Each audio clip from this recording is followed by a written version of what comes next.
This episode contains discussion of mental health challenges, including reference to suicide. If you or someone you know needs support, call Lifeline on 13 11 14. 24 hours a day, 7 days a week, there's always someone ready to listen.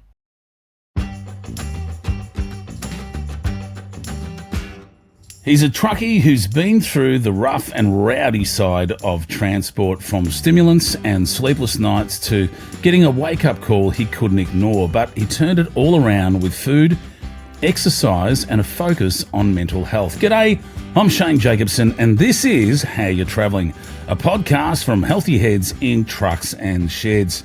Today, I'm thrilled. I'm joined by Chris Barlow. He's living proof that what you eat, how you move, and the way you look after yourself can change not just your health, but your entire life. Welcome to the show, Chris. I've got to start, mate, by asking how you're travelling. Well, thanks, Shane. Yeah, pleasure to be here. I appreciate it. And how are you travelling, mate? Mate, thanks for asking. I'm good, actually. I'm going all right at the moment. Got a few things in my life that are keeping me busy. But my kids are smiling, my kids are healthy, my wife's happy, she's healthy. So, I've got a smile on my dial, mate. I'm going all right. That's good. Plenty to smile about, mate. Yeah, got air in my tyres, as they say. Air in my tyres and a tank full of fuel. So, no, I'm good. Yeah. So, mate, you've how long have you spent on the road? How long have you been pushing a whole bunch of wheels down the road, mate? So I'm just heading into the 20th year now. So, got into it when I was just over 19 and, I'm 39 and a half now. So, pushing the 20-year mark. And still loving life behind the wheel? Yeah, I'm probably enjoying it now more than what I have in the past, I guess. Taking looking at it through new eyes, I suppose you could say. So, I am doing it a different way than what I have in the past. I'm not living in the truck now. I'm on a roster and I'm home every night, so that's a bit different. But it's enjoyable now. Yeah, that's great. Well, mate, we want to explore all that if we can, because as you've just said, you're doing it differently now than you have done in the past. Can we rewind back to a 19-year-old Chris Barlow when it all started, about what you thought you were going to get into, what you thought, driving a truck and spending your life on the road was going to be like? Can we rewind back to enthusiastic, young, happy young buck Chris Barlow getting into a truck, got his truck license, and went, I think I know what I'm in for. What you thought you were in for, and what it was at the start versus where it led after that. Yeah. So I grew up mad on trucks. Couldn't wait to get in one. Even when I was growing up, school holidays, weekends, if someone would take me, I'd go. But yeah, once I got my license, I got going, and the expectation was sort of all the stories I'd heard from all the drivers of the golden era, you'd call it, of all these great times they had, and they were all a bit loose and doing their thing, and I suppose you want to recreate that yourself, but I was probably 25 years too late, and got still stuck with it.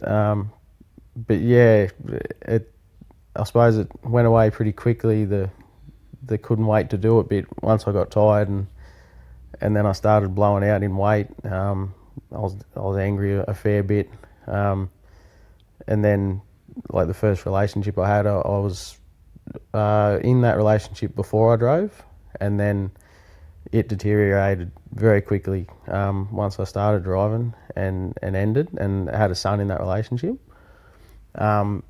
So that sort of, out of all that, I blame the industry for that, really, to be honest, because, and I've heard it off many other people, it's like, I'm tired because I'm a truck driver, I'm an angry truck driver, and you put that title on it.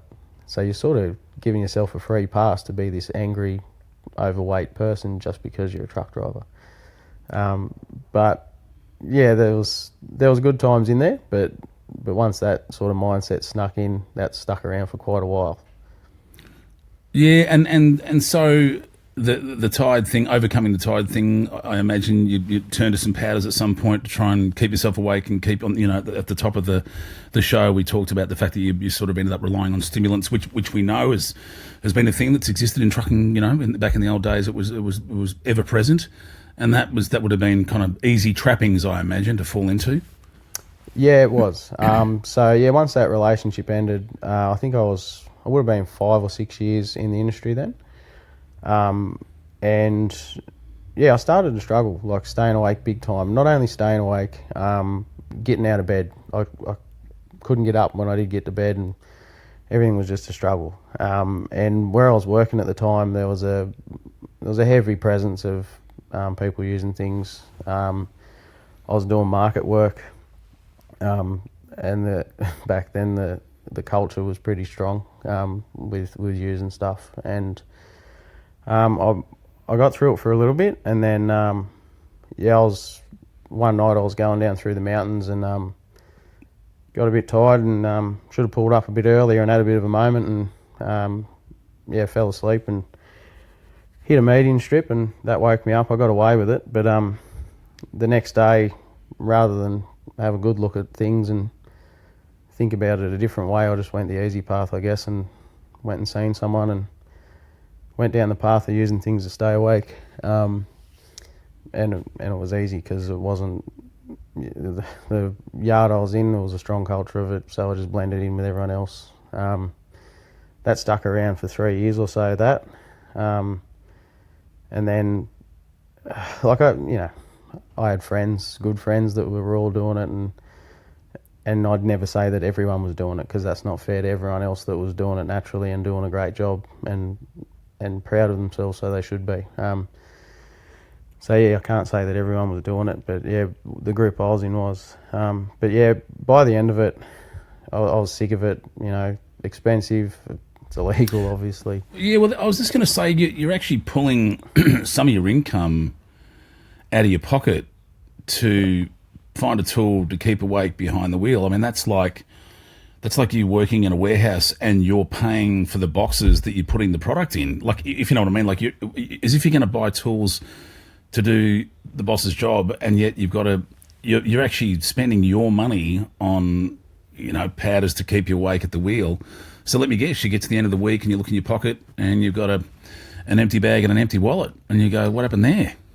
Pretty much it. And then that adds stress to your life, and how do you deal with that? Well, you just make another bad decision, pretty much. Like, go to the pub on the weekend and pretend like there's nothing wrong, and it's just this constant cycle of pushing everything aside rather than finding out what's really going on. So, yeah, like in hindsight now, I've learnt what I've learnt and been through what I've been through. Like that whole struggling to stay awake all of a sudden and struggling to get out of bed, that was really the first sign to know that, I was 24, 25 or something at the time. And like, I got a house to pay off. I've just had a major breakup. I've got payments. I've got this kid. I've got all these things, and you just gradually take all these things on.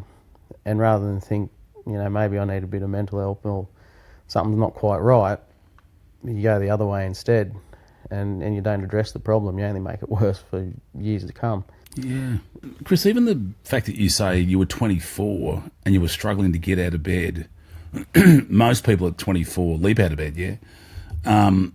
You know what I mean? I mean, it makes sense at the age of, 60 when you find it hard to get out of bed because your bones ache and everything else. But at 24, you should leap out of bed like a brand new banana, yeah? I mean, it should be just jumping out of bed. But the two things that get you out of bed, you've got your physical health, which means you literally can just jump out of bed. But then there's purpose. There's a reason to get out of bed. I imagine you got to the point, as you said, you put on weight because you're stuck behind the wheel. And the grind of everything you just described, is that what it was? Was it physically you found it hard to get out of bed, you were tired, and then, as you know, and most people know, it's well documented, you can do stimulants, you can do powders to try and stay awake, but at the end of that, your body has been awake. Like, it may have tricked your mind to stay awake, but your body hasn't had a rest. So then physically you find it hard to get out of bed, physically you're unfit to get out of bed, and then mentally you don't know what you're getting out of bed for. Was it all those three factors for you? Yeah, pretty much. The struggling to get out of bed, learning what I've learnt now and watching myself now, nowadays, and like, it still happens. Like, I've done what I've done, I've learnt what I've learnt, but when things are going on in the background and there's a bit of head noise happening and that, the first sign for me is how long it takes me to get out of bed. Like, if it's like if from the time my alarm goes off, if I'm up on my feet in like 10, 15 minutes, whatever, and go about my day, everything's all good. As soon as that starts to blow out a bit, like I'll get out to, it could take me an hour to get going sometimes when things aren't great. Oh, right. But that's, now I've got that awareness about it, it will happen, but then you switched on and you're like, all right, what's going on? Like, there's something up here, and then you go and address it. Whereas back then, when I wasn't really open to the whole mental health thing, or even if I was interested, I probably wouldn't have admitted it. It just didn't make sense that I didn't want to get out of bed, because here's this childhood dream, I guess, and like I was driving nice trucks, I was driving good gear, and you should be, just like you say, leaping out of bed, because here you are living out your childhood dream, but you're laying there, didn't want to move, didn't want to get up, and it was the result of the mental issues going on, not addressing them, and then trying to overpower it with using things to stay awake all night and just distracting yourself. Like I said, the culture of the market work was, you stay up. The circuit I was doing, there was a lot of times where you'd stay up sort of unloading and reloading trucks and mucking around, and the loop just continued. So, in everyone else's eyes, you were just this, good worker and all good. But once you drove away, and 3 days later when everything stops, you're sore and you're mentally drained, you're not healthy, like you're not well. But you're hiding it because everyone they love it because you're doing all this work for them, Yeah. The not getting out of bed thing, what things were in your head on the days when you found it hard to get out of bed? What kind of thought, obviously there's physical exhaustion, we get that, which is you just want to hit snooze and go back to sleep. There's, everyone knows that one. But what was going on in your head that would have you stay in bed? Yeah, there'd be a lot of, I just couldn't be bothered. Like, why bother? Like, you're broke. You're this angry person. Like, this person's left you, and then there was the second relationship breakdown, and you just got all this self-doubt, and you just don't feel good enough, and it wouldn't matter what you'd done, it wasn't good enough for you, I suppose people don't, being a bloke, they don't think that you care about things sometimes, but you do, and yeah, it's still in there, it's still stuck in your head. Yep. And you can't, as we know, you can collect old car parts and lock them in a shed and put a padlock on it and go, we'll deal with that later. But in your mind, those old broken bits, it's not like a shed up the back of your property. It actually is in the head where all your good stuff's stored as well. And it starts to clutter all of it, doesn't it? You know what I mean? There's not a shed up the back where you keep your bad stuff and a shed down the front where you keep all your good stuff. In your brain, it's one brain, and it's all stuck in exactly the same shed, isn't it? And you kind of bump into stuff all the time, don't you? Trying to clean things up. You go, I haven't sorted most of the stuff that's in this shed, if you will. Yeah. So it is true. A lot of people think the guys don't think about that stuff. I want to say, just to kick off, thank you so much for coming on the show and talking about it, because there'll be people listening to this now who might be now where you were years ago, and hearing you talk, they'll go, hang on, he's talking my language. Hang on a moment. He's being honest about this is not working, and I'm probably not being honest with myself that it's not working. So thank you for being so honest about all this, just off the top. Mate, I want to come back to the things that made you stay in bed in a moment. But firstly, just to go back to something else you said right at the top, which was that you were angry. Were you angry at everything and yourself? What were the things you were angry about? Was it just all those poor decisions that led you to more poor decisions, but there's a part in your brain that says, I know these are bad decisions? What do you think it was that was making you angry, or was it multiple things, which I assume it was? Yeah, it was, when I was a kid, I was a bit of an angry kid. There's no doubt about that. And I've been overweight my whole life. I was an overweight kid, and then through teenage years, through my 20s, I'd be up and down with weight, and so weight was always a thing.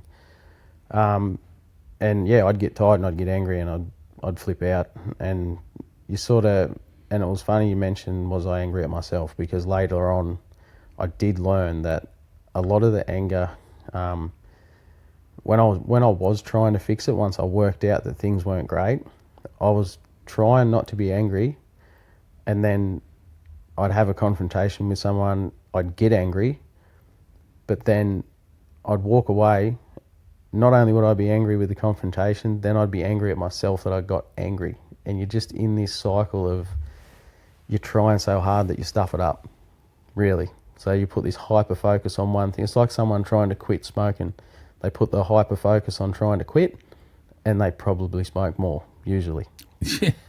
It's a thing. So when I had some therapy sessions, this is later on in life, and the lady pointed out about nutrition, to watch when I do have a blow up, work backwards and see what I've ate that day, and just see if there's a connection there.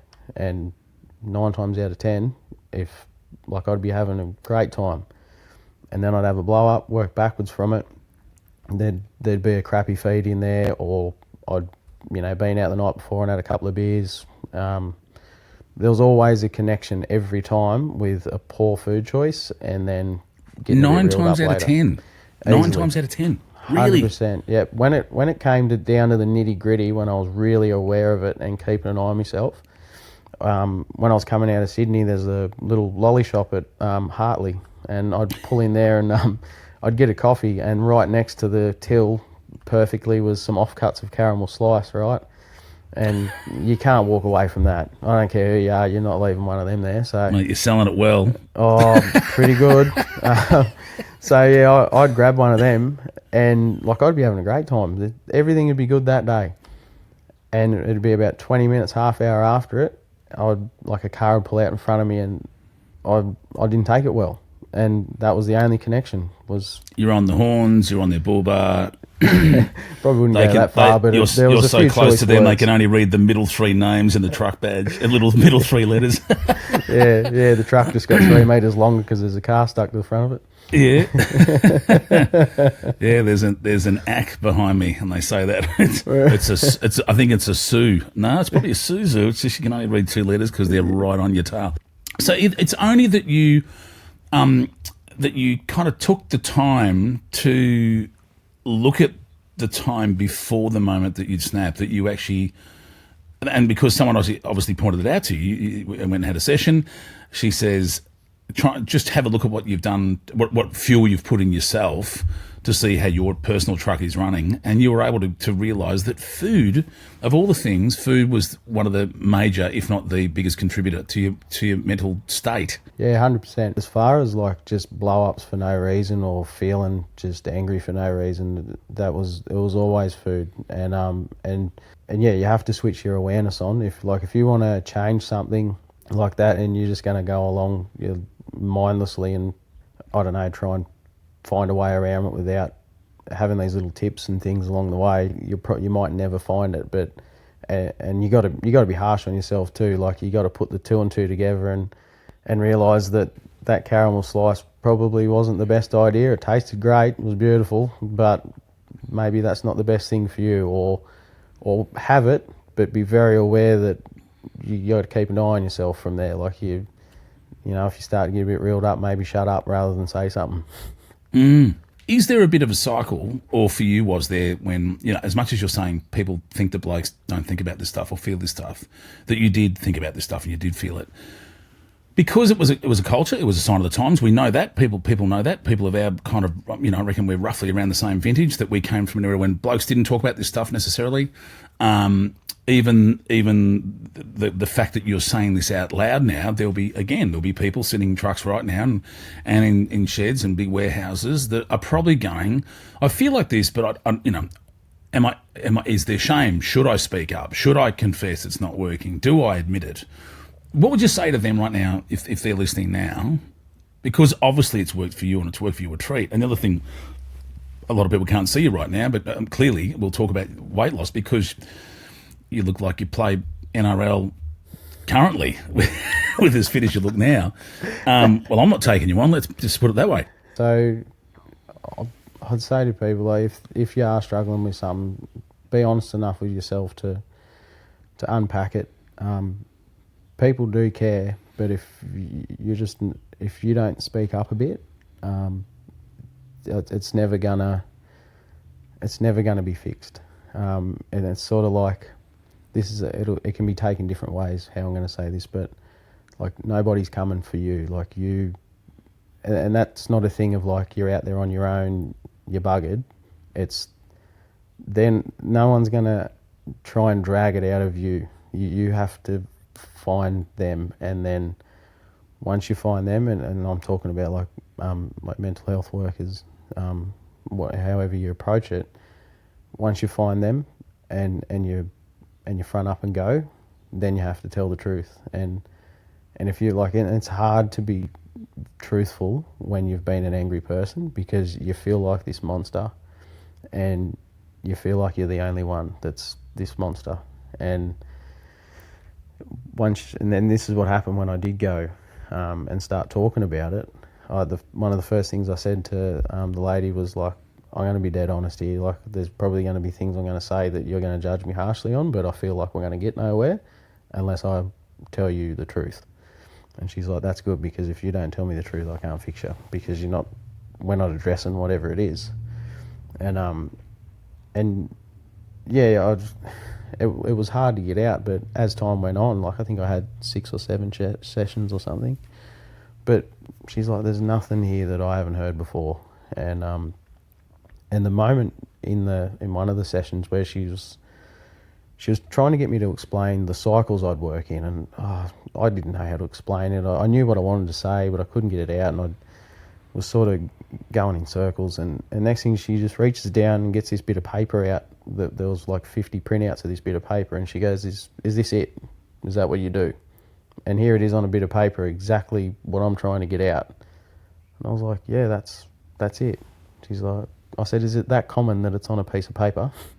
She's like, yeah, you're not that unique. Like, people write, textbooks about this. It's not that uncommon, and it can be fixed.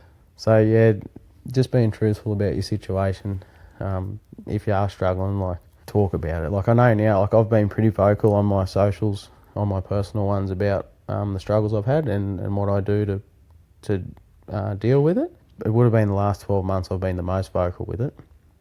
And now there'd be, I reckon, easily 5 blokes and I reckon 2 women that have spoke openly about things that were affecting them.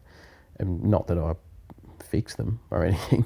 It's just that they spoke and wondered where I started, how I started, and all these things. And it's like, if I kept that in, they would have never known anything about me, and then we wouldn't have spoke about this either. So you don't have to shout it from the rooftops, but I decided to share what I share. Just, you might help one person. Just one. But the truth is you'll probably help more. Can I ask you a question? Staying stum, if you will, being silent about it, as a bloke, you would have felt that was being strong. Do you in fact feel stronger now that you've been honest about what wasn't working inside you? Do you feel stronger / better now than you did when you were acting strong, if that makes sense? Way better now. Yeah. Way better now. It's actually a book. I'm looking at it right now. The boy, the mole, the fox, and the horse. And in the book it says the bravest thing you'll ever do is ask for help. Yeah. And it's so true. And it's for all ages, that book. 8 to 80 it says. And oh, there you go. If someone's into reading little books for self-help, that's a really good little one to start on. Give out the name again.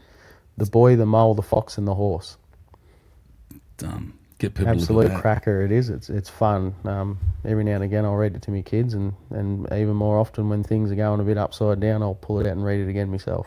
Oh, and it kind of puts you back in your lane, if you will. Gets all the tires in between the white lines. Makes you feel good about being imperfectly perfect, I guess. Yes, yeah, which that's called being a human. Surely. Pretty much.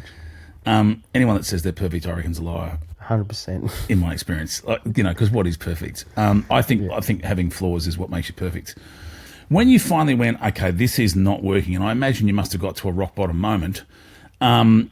That's when you started seeking help, and you went and saw a counsellor at that point. Was that what was your first step? I should ask that. What was your first step that led to your, we'll call it, recovery or turnaround?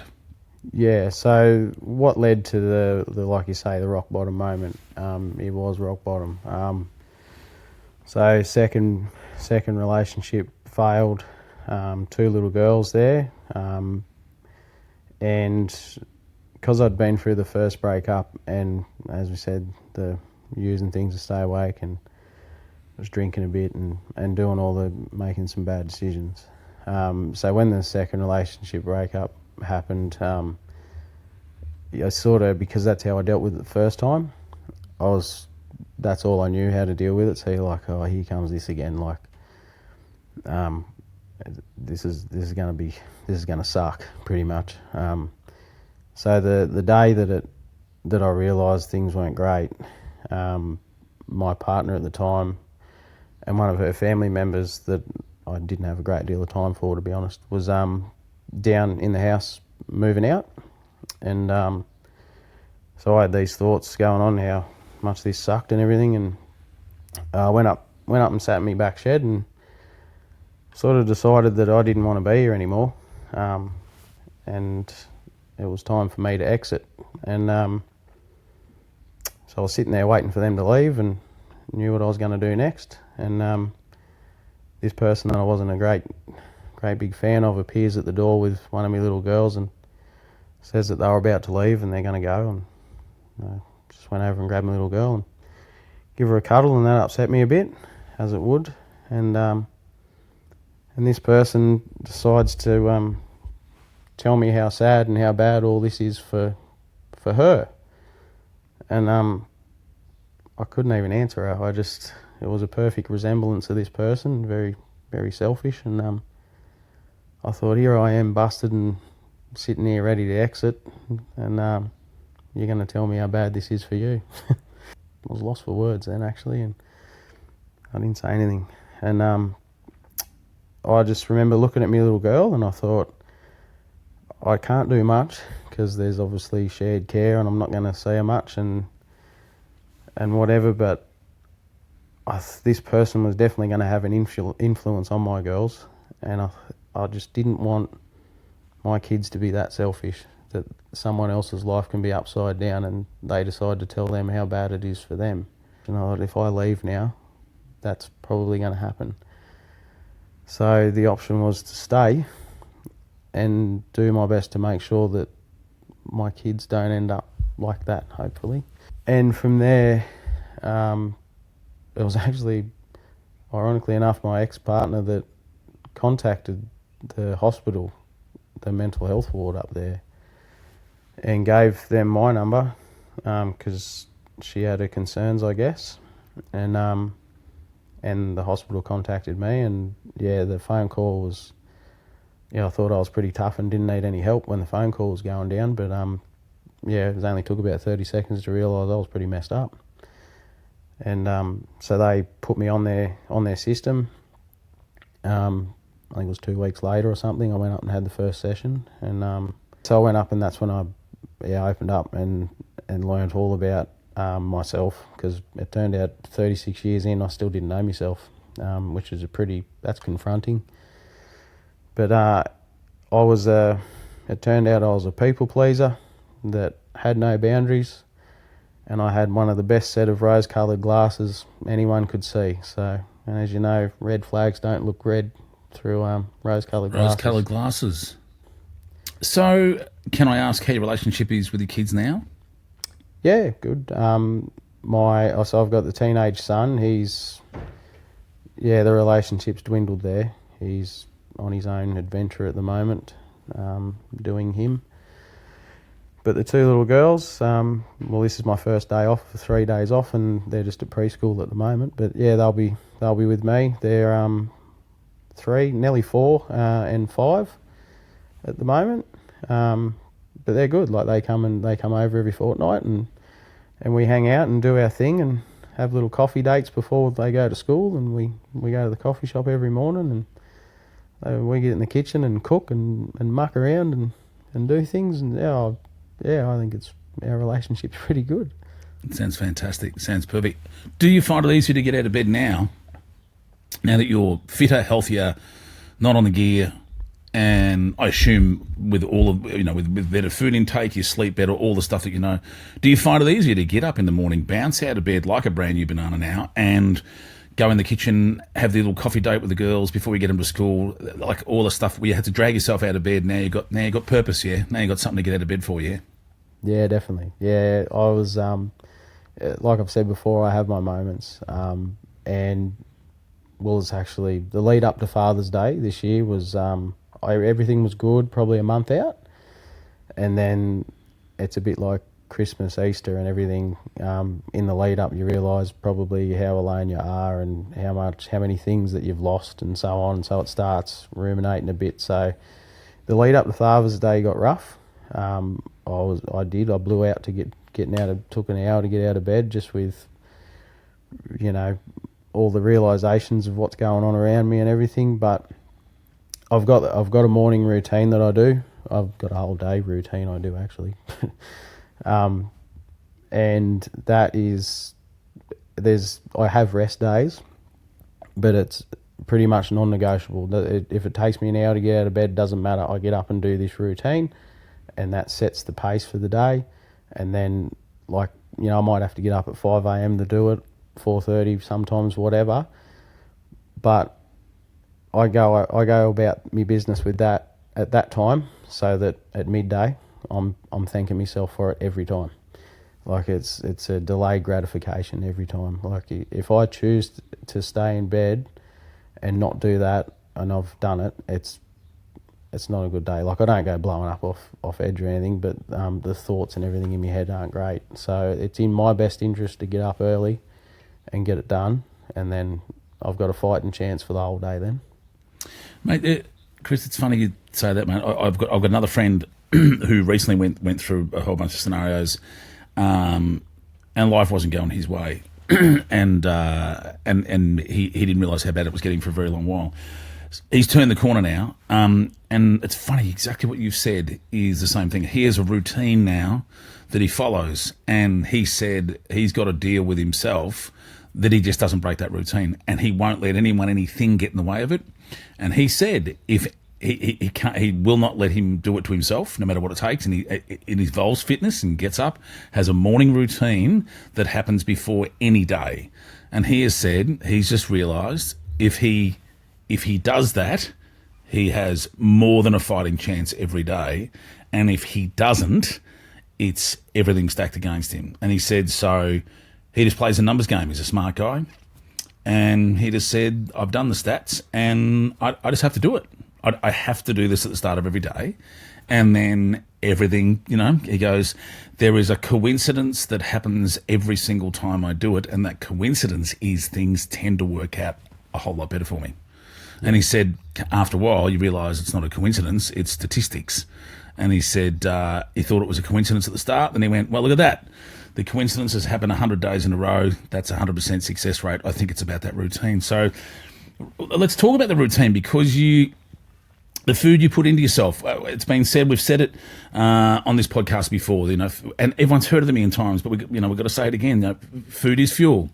You're not going to throw a meat pie and diesel in your fuel tank, because it's just, what's it going to do to the injectors? It's going to go to shit in it. And so it's your exercise, your food, that whole routine. You've lost, how much have you lost now from when you were at your heaviest behind the wheel? What have you lost now? So I started at 105 when I started this thing. I got down to 70. Wow. So I lost 35. I quickly learnt that I went too far with that. I was running out of energy and so on. So because you're like myself, mate. You're kind of a bigger structured human. You at 70 would be a very small version of you. It was a very small version. It was, it looked like a couple of shoelaces hanging out of my sleeves. There wasn't much. Yeah, like a matchstick with all the wood scraped off it. Oh, yeah, it looked really cool on the scale to gloat about it, but yeah, I wasn't doing well. As soon as you started your health journey of eating better and starting to do exercise, did your mental health start to improve rapidly, quickly? Yeah, 100%. Yep, straight away. Like as soon as I took away like the like any Bain Marie food, just junky food. Like I didn't, like I knew about food. I love food, but I didn't know, ingredients, what was in it, how it was cooked could affect it, all that. I knew nothing about that. So yeah, I just healthy food for me in my head was some rice and some veggies and a bit of breakfast cereal. That's as much as I knew, which is all okay too. But as far as measuring it and working it all out and knowing how much I should be having, I had no idea. I was just winging it. It was pretty much the size of the container was the only bit of control I had. But well, it's like a fuel tank. You fill it, yeah. Yeah, you fill it up till it clicks and then you go again and see how far you get. There's another 2 litres past this click, surely. Yeah.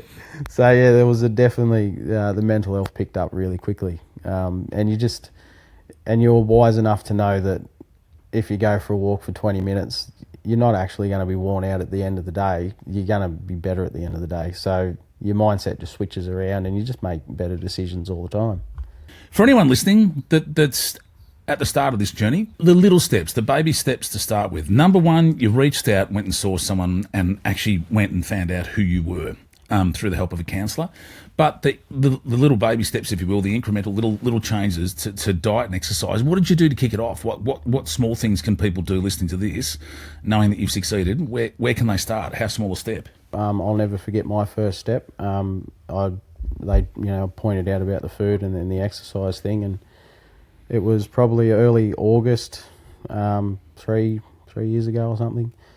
I reckon it would have been about -2 or -3, and I've just woke up one morning and I was like, I'm going for a walk. I don't know, I don't care how cold it is, I'm going for a walk. I froze. I was very cold. But I went for this walk, and later that day I felt good, undeniably felt good. So then that walk went from a 10-minute walk to a 20-minute walk, and then 30-minute, 40, whatever. So that grew. And then from that walk, I'd get back and then I'd do some push-ups and sit-ups and stuff. I could only do 5 push-ups at the time. My wrist would kill me. But I was just undeniably feeling better and just kept building on that, just building little bit by little bit. How many push-ups can you do now? I done the push-up challenge this year just gone, and I can't remember, it's in the month, I think it's 3,000 and something for the month you've got to do. But there were some days where I think it was 240 some days. You did, some days you would do 240 push-ups. Yeah, that was for the challenge. So to those people who haven't done it for a while, when you push out 5 and it's really hard, so you get up, well, if you can only do 5, as you know, you kind of struggle to get up and go, oh, that was hard. What was your thing? You do another, try and do 6 the next day, or 4 or 5 hours later you drop down and do another 5 and try and get to 6? What was your routine? I want to inspire someone to do this. I want people listening to this to go, this is their challenge for today or tomorrow. Yeah, do what you can. Like, honestly, just, and it's a bit of a play on words with my own surname, but keep the bar low. Keep the bar low enough that you can achieve it. Because one thing I've learnt out of this, being overweight, not confident, all these things for so many years, you don't have many wins. Like you sort of get used to failure, and you probably class yourself as a bit of a failure. But if you just in the early stages, set the bar low enough that you can actually achieve it. And once you achieve that bar, so if the bar's low enough, if 3 push-ups, whatever it is, it doesn't matter how, achieve it, and then that's a win for you in your head. And then the next morning, if the bar is just get up and do another 3, you've achieved that again, so you've had another win. And so the habit becomes winning. So even if it's a week of 3 every morning or something, and then the next week it's 4 every morning or whatever, but just keep setting the bar low enough that it's achievable.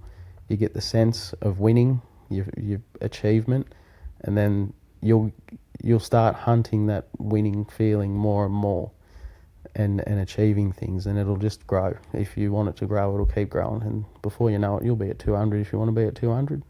But don't try and start at the finish. Like, don't try and do 200 in your first week. You'll turn yourself off it, and then you've got that failure thing happening again. Just start at the start, not at the finish, and set the bar low enough that you can achieve it, and then you'll be right.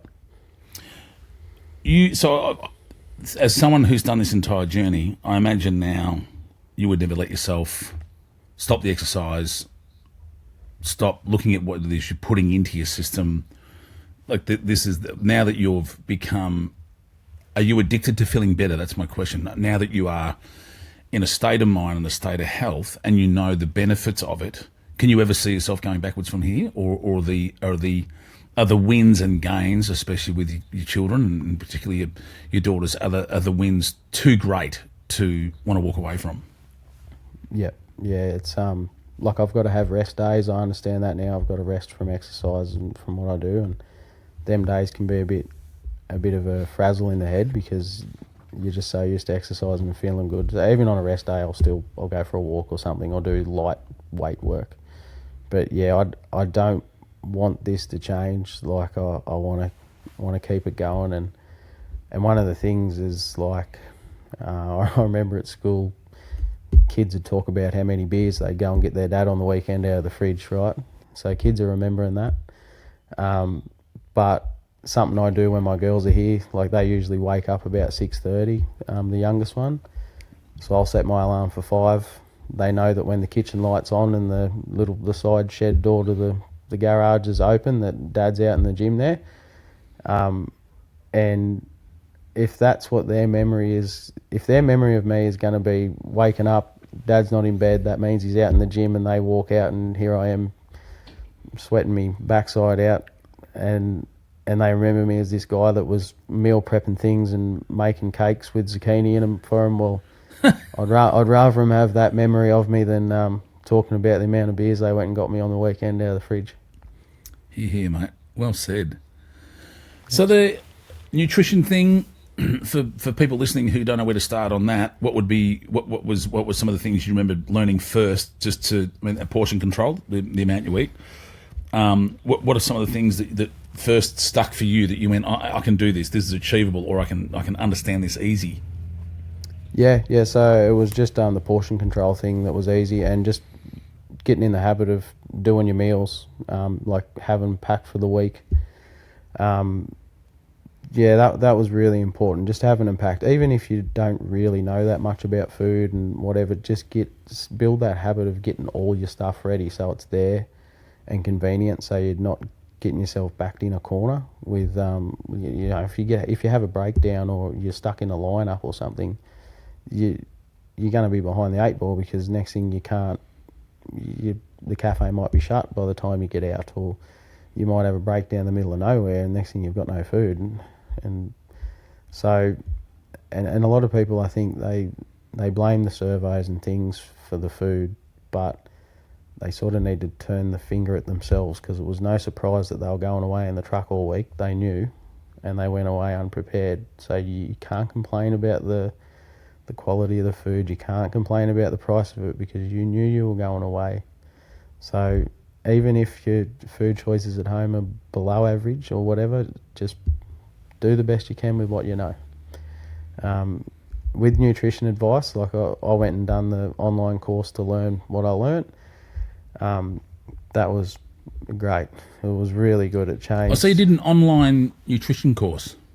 Yeah, I done it through the Nutrition Institute. So, because I got 5 months deep into this when I was away in the truck, and like I was eating the same bland thing every week, just in and out, and I nearly dropped off. Like I'd had enough. Like I was losing weight, but I was very sick of what I was eating. It was getting old. And then I had a weekend away at my brother's, and his daughter, we were making homemade pizzas, and in my head I was like, this is no good, because I'm going to put 15 kilos on overnight because I'm eating something different. And then she started weighing things and counting calories, and I was like, what are you doing? Like I had to fight off being that uncle that was going to take the Mickey out of her. Instead, mate, a pizza doesn't go over a weigh bridge. What are you doing? Yeah, they're like, what are you doing weighing spinach? Like, sort yourself out. But but yeah, I asked the question, and she told me about it, and I thought, oh yeah, right on. So from there, I went and got myself a little set of scales and a calorie counting app, and learnt a bit about that, and learnt what I should be consuming, and realised that it is okay to eat something other than rice and vegetables. And so at the start, get to know what your calorie count is, and you don't have to do that forever. Like I got stuck into that for probably 3 or 4 months, but once you sort of get your head around the measuring things, like you don't really have to do that forever. If you pay attention, you'll know what size spoon weighs about that much. And if you're going to be a bodybuilder that's going to competitions and things, yeah, you've got to weigh it down to the gram. But if you just want to be a healthy individual that feels better every day and makes good choices, an extra couple of grams of peanut butter really isn't going to matter. Chris, I'm gonna ask you one that I don't know if you've been asked this before, but imagine if on this podcast now I was going to say I've got someone coming on the line, and the person that's coming on the line was you 10 years ago. That, we'd put you in a time machine and Chris Barlow, 10 years younger, is coming online, and you had a moment to tell him something. What would it be that you'd want to tell him? Because whatever you're going to tell him is presumably what we want people to know that are out there hearing your story and recognising themselves in it at where you were 10 years ago. I'd say use your voice, but learn how to use it properly. Don't get all reeled up and hold it in and let it all out in one big gush of words that are coming out all wrong. Just use your voice and use it properly. And if anyone out there doesn't know where to start, would your advice be just to start anywhere as long as it's a step in the right direction? Yep. Yeah, start anywhere. And any plan's a good plan. Like, even if it's a bad plan, well, that's okay. Just learn what's bad in that plan, readjust it, and go again. Like, it's all right to fail. It really doesn't, like, you can't be reckless with that mindset either. But if you stuff it up, that's all right. Just go again. That small incremental change, and to take, to fill the lunchbox 1 centimetre, if they are filling up a lunchbox or if they're walking into the tuck shop, it is just making a few of those choices. Maybe if they're going to get a soft drink, maybe get a water as well, and try and, see if they can drink half the water and half the soft drink, and then get to the point that maybe they can kind of slowly adjust those levels, you know what I mean? Is that a way that you think would work for most people, being that you've driven this road? Yeah, definitely. One of I reckon the best place to start, and it's an easy place to start, is just try and cut the bain marie out as far as deep fried foods and so on. If you can cut that out, that's a good starting point. Don't be scared of a sandwich. Like, so many people are scared of a sandwich, and I've been one of them people. But if your option is a sandwich, even 2 sandwiches, that's going to be better than a handful of dim sims and a spring roll.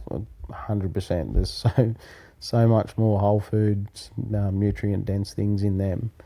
So you cannot go wrong with a sandwich.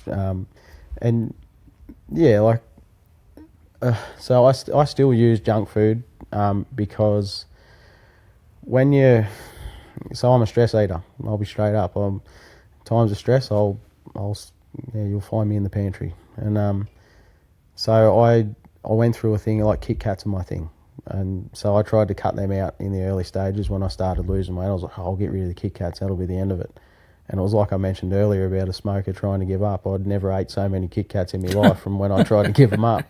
So I was like, all right, well, I can't get rid of them. So instead of pulling up, paying $3 or $4 for one at a servo, and it was a full size one, in my weekly shop I'd buy the fun size pack, and then I'd pack myself one for each day. So I was still getting my Kit Kat fix, but it wasn't the full size one, and it wasn't costing me $4 every time. So yeah, it's finding that balance, and you can't punish yourself, like, especially with food. Like, food's used, it's our fuel, it's your coping mechanism. There's so many things you need food for. So trying to punish yourself by taking it away, you're setting yourself up for disappointment, and you'll drop off every time. I really don't care who you are. You're bound to drop off at some point if you try and punish yourself with it. It's hard to say no to the dim sim. It's the I've always said it's the truck driver's boiled egg. Me and Dimmies get along very well. So when I've had to peel back on that, which I do quite often, I'll give myself one just for the taste, just one. Every now and then I go, and as you know, Dimmies, I thought Dimmies, like, beers only come in 6s, yeah? When you didn't realise, you can buy a single stubby at a bottle shop. You know, when you thought they came as 6 or 24 and that was it. There's no such thing as 12. It's 6 or there's 24. I thought dimmies came in a bag of 4. I didn't know you could buy them on their own. Turns out you can buy one dimmy. Fair thing. Don't tell too many people. Yeah, I know. You heard it here first. I was a spring roll man. You'd find me hanging out. Yep. Rat's coffin. The old rat's coffin. Yeah, and I had when they'd ask if I wanted salt, I'd go, "Oh no, I wouldn't do that." No, God no. Yeah, it's the same as me. Diet you Coke. You wouldn't want to put anything bad on it. Yeah, Diet Coke and 4 pies, thanks. Yeah, same thing. I've always said if a Chico roll could talk and you said, "What are you made of?" it would go, "I honestly don't know." Wouldn't have a clue. Wouldn't have a clue. I always had me beat when I was delivering cabbages to the factory. I didn't even. I thought they were just throwing them straight in the bin because surely they're not putting them in the Chico rolls. So did you drop cabbages off to the Chico roll factory? Did you ever deliver to the motherland? Is that what you did? Did you do deliveries to the Chico roll factory? I did. Go on. So other than cabbages, what did you push off the back of the truck? Nah, just the cabbages. That was it. Did they make you scrape the bottom of your boots on your way in, and that went in with the cabbages? Yeah, that goes straight on the conveyor belt. That one.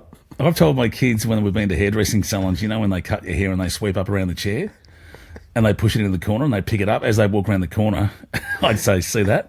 That's going to the Chico roll factory."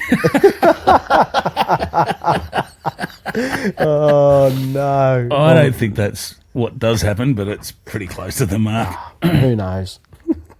So, Chris, when you started making these, we'll call them positive changes because they were positive, to your food intake and exercise as well as seeking help for your mental health, what were some of the first changes you noticed?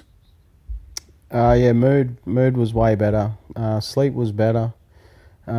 Just a whole better mindset with everything. But along the way with that, not that I had a massive group of friends or anything, but I sort of started, because you're changing, and I was overweight for so long, like 36 years. I was this overweight person, and that's what I identified as. So as the weight dropped off, I started to just feel a bit like I didn't know myself, and then people go from, they sort of they're clapping you on at the start, and then all of a sudden there's this thing of like, "Oh, we might go out for tea, but you probably won't come because you don't eat that," or there's this identity thing, and I struggled with it a bit, and it was obvious when I went to buy some work shirts, and I went to this shop, and I'd been a large or an extra large forever, and the bloke knew that, and so he's gone and grabbed me a large, and I tried it on, and it was massive. It was like a 90. I was like, "Oh, that's no." So I said, I'll grab a medium, please, mate. And you sort of hear him go, "Oh, yeah, righto, mate." As if to say, "You've lost weight, but come on, champ, no medium." So he brings it back. I tried it on, and it was big too. And oh, wow.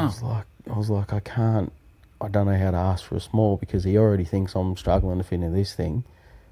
And a small, seriously, you're kidding yourself. So I actually walked out with like $200 worth of shirts that were too big for me, because I couldn't ask for a small, because that wasn't my identity. Could you have said medium minus? I should have just said, "Get me the bloody small, hurry up." yeah. Can I have a 1/3 large, please? It felt like literally an identity change that came with it.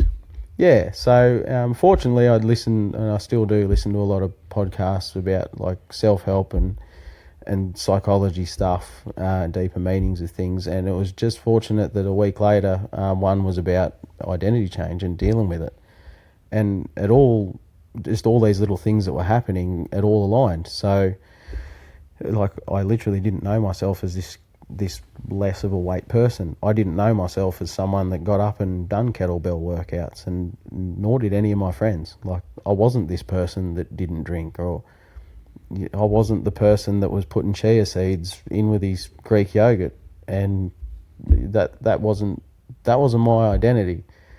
And I can't probably stress it enough that that's probably the main reason why a lot of people drop off, because if you do have a group of friends that you go for coffee and cake with, or lunches, or whatever it is that you're doing with these people, you've done that with them for a long time, and that's your group and that's your thing.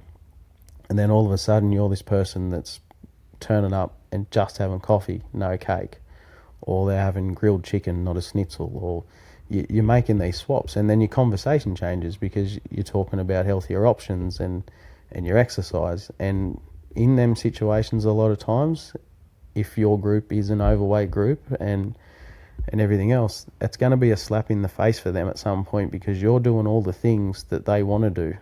So they'll either keep supporting you and genuinely be happy for you, or there'll be, remarks being made to try and drag you back to the person that they know, just so that they're comfortable. So, and that's a mind game in itself. Like, you got to be pretty strong with that one, because it's easy to slip back. Like, you feel it's a bit of peer pressure. You're like, oh, I really don't want that muffin because I know I'm going to get cravings later from it. But because old Beryl over there is peer pressuring me into it, well, I better grab the muffin.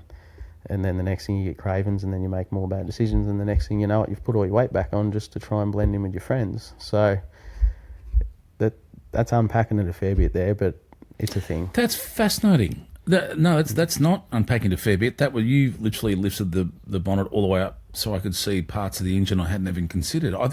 The only thing I've ever thought about, I've had this chat about, I've been a bigger guy all my life, and I've been through periods of being bigger and smaller.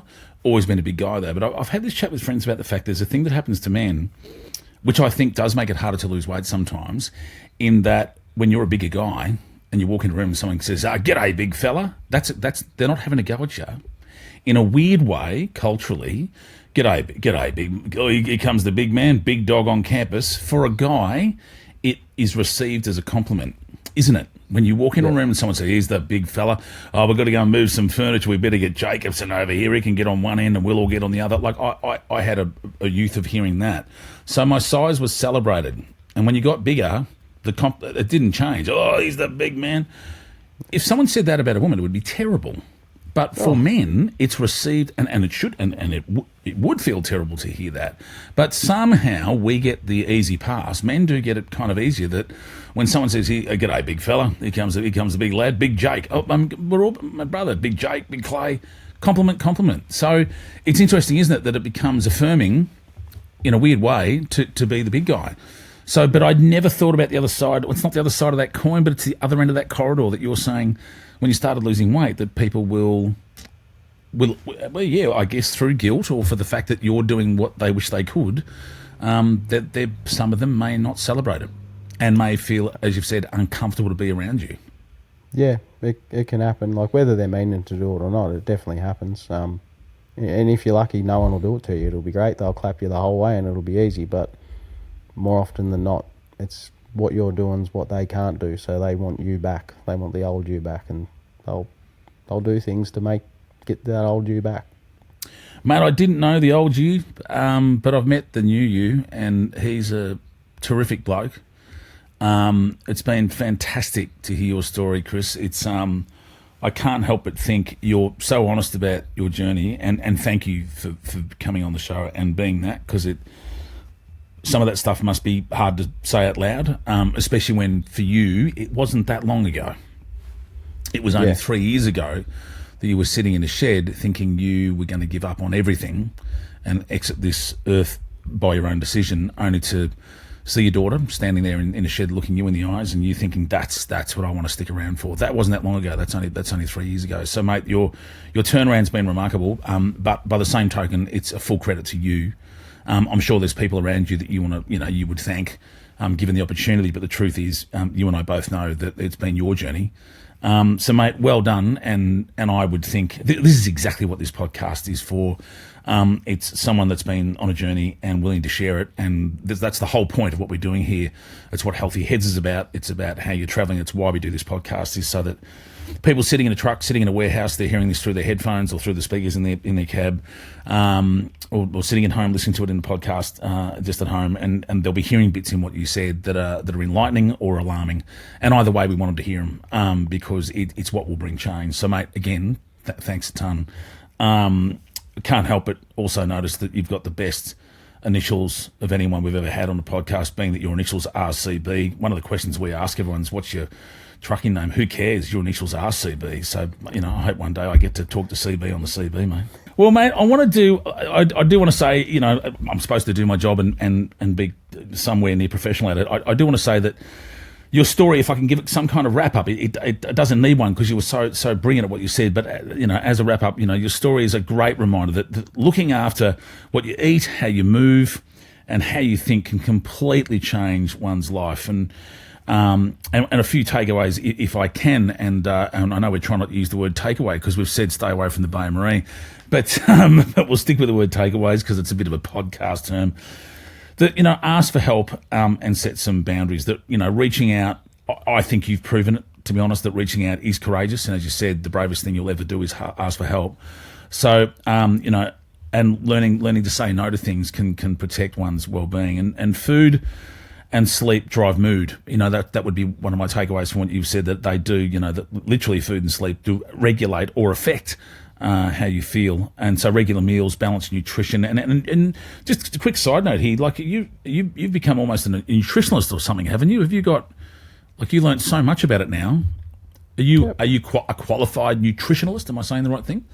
So I wouldn't say I'm a uni qualified level, but it was an online course through the Nutrition Institute I done, which allows me to be like a weight loss coach. Wow.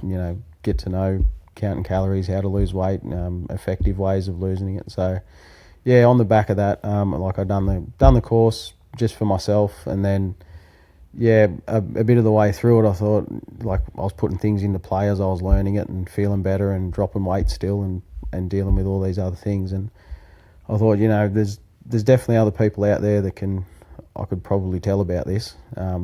So I wrote down a lot of the important stuff that I thought was important that aligned with transport, put that onto paper, and I do hope that I can go around one day and talk about it in groups, just, not a big PowerPoint thing and this big wow factor thing, but just chat so that people can ask questions and I can answer them, and then point out all these important things that I thought were important to help people on the road that don't know a great deal about the ins and outs of foods and what you do need to consume, and not to demonise things and still use your junk food when you need it or whatever. And then, where can people find you, Chris? Where can they find you? Like on socials, where, if people are wanting to reach out to you, where can they find you? So the socials, Cowra Nutrition it is, and then I've got the website, all the w's.cowranutrition.com.au, and on the socials I just share some thoughts, some tips and things that I feel they're useful for just the everyday person. I've got recipes on there. Every now and again I'll share a clip of me and my girls doing a cook up together. There's some very poor acting on there for a bit of a laugh because you got to. Oh, mate, I've built a career out of it. Yeah, well, class clown had to come in handy somewhere, didn't it? Yeah, absolutely. It's the only skill I got. Yeah. I know nothing about nutrition. You got one ahead of me. And Chris, can you spell out your website for our people that don't know how to spell Cowra? Yeah, so it's COWRA nutrition.com.au. So I've got them socials going, and that's just all out there, and it's I don't know if it'll get me anywhere or not, but I feel like it's handy. I'll go down the street and people say, thanks for that tip. I've put it into play and it's working for me, and he's like, oh, that's enough. That's good enough for me. Well, mate, whether you think it's going to do anything for you, it's going to do something for others, and it sounds like it already is, and I'm not surprised. I love your idea of doing a few push-ups. Start off with just a few. Set, as your joke was, as per your surname, set the bar low, start small increments, and I reckon if you can buddy up with someone else just to inspire each other to do it, and if not, it's yourself you're competing against anyway, so even if you've got to do it on your own, that's a great person to do it against. If you're not sure where to start or need some extra support, you can try TACS, and what that stands for is This is a Conversation Starter, so TIACS, TACS, a free text and call counselling service for truckies, tradies and blue-collar workers. Now, don't hang up just yet, Chris, because I always like to leave my guests online when I do the outro, because we're on this journey together, mate. I'm not going to jump out of the truck until we reach the unloading point. I'm Shane Jacobson, and this is How You're Travelling from Healthy Heads in Trucks and Sheds. For more stories that hit home, check out the other episodes wherever you get your podcast from. And if you ever need a little bit of extra support, the Healthy Heads app has tips, tools and check-ins to help you along the way and to look after yourself. And also you can head to the Healthy Heads website since we've been talking about nutrition with Chris's help, meal swaps and recipes for the road. Mate, I always say look after yourselves out there, and I'll see you on the road. But Chris, you're the one that spends more time on the road than me, so I'm going to get you to say goodbye to our wonderful listeners. I'll hand it to you. All right, we'll see you all later on, and keep the shiny side up. Well said. Rubber side down. See you on the road, folks. Thanks, Chris. See everyone. We're waving. You can't see it. I reckon they'll play some music now that'll cover up us waving to no one. Disclaimer. The preceding opinions on Chico rolls come from two blokes who've clearly spent too long at a servo, not endorsed by Healthy Heads in Trucks and Sheds or an actual nutritionalist. Hang on, who said I'm not a nutritionalist? Oh, that's right. I'm not. They're right.